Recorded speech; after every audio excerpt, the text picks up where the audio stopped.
This next song is about the ultimate sacrifice. The ultimate sacrifice. This is mandatory suicide.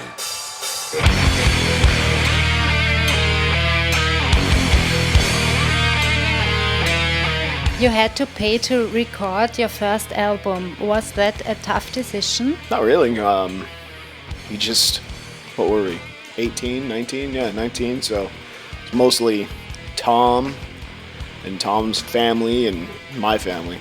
That's where most of the money came from. So, you know, that's what we wanted to do. And if that was the only means to make that happen, didn't even think twice about it.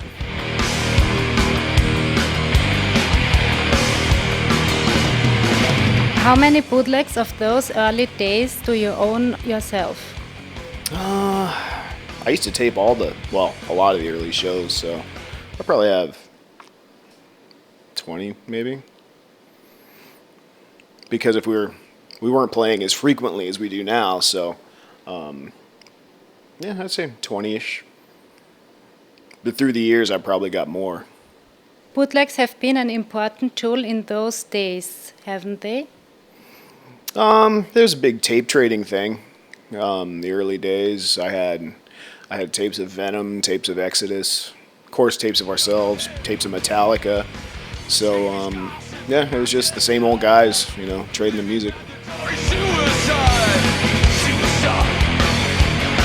Suicide! Suicide! Suicide! What role plays punk in your career over the years?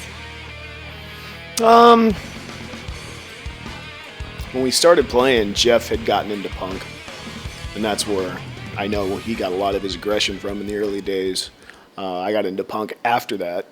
So first it was Jeff, then it was me, and then we, you know, in the mid-'90s we did the Undisputed Attitude album, and that was, you know, most of our punk influences from the early days, and we did that because it's right about the time The Offspring and Green Day came out, and everybody was calling them punk, and that was like our middle finger to them because we're like, that's not punk, we'll show you what punk is, and that's how that came to be.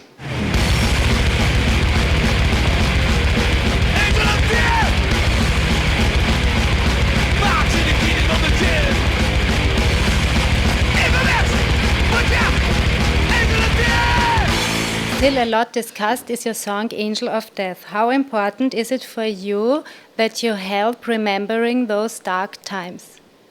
Well, I think if the song Angel of Death was a documentary piece instead of a band by Slayer, or a song by Slayer, I think it would probably win awards on Discovery Channel or something, you know, but since Slayer did it, it's dangerous.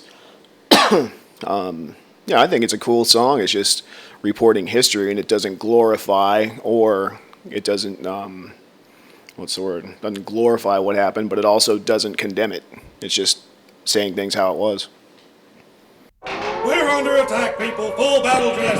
Lock and load. We are live. This is not an exercise. Let's talk about the parlor case. Do you yet realize what crazy things happened then? Is that the one where we got sued? Yeah. Yeah. You know, it's old news to me, but nothing ceases to amaze me in America because you can sue people for looking at you the wrong way. And, you know, if anybody ever wins a case like that, not only heavy metal, but music and entertainment for the entire world would change forever. So I hope that day never happens because it's just somebody pointing the finger. It's like, hey, you know, I understand your loss, but I had nothing to do with it.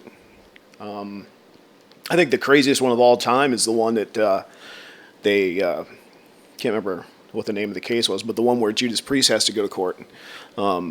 They got sued for a song they didn't even write. Looking back to 9/11, on that day you released the record God Hates Us All. How do you see that today?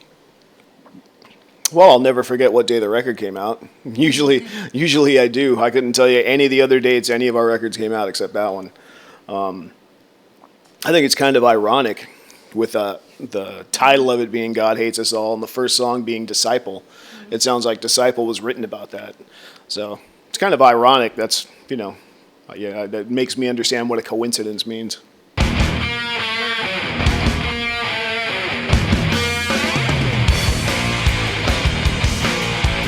Would you still go for a beer with James Hetfield? Would I still what? Still go for a beer with James Hetfield. I would, but James doesn't drink anymore. So you have contact. So, yeah, well, who did I see?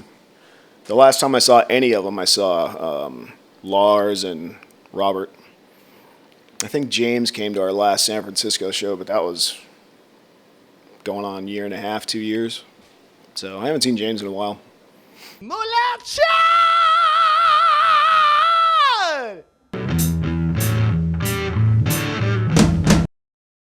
Hey, this is KERRY KING from SLAYER, and you are watching Mulatschag, the only TV show you really need.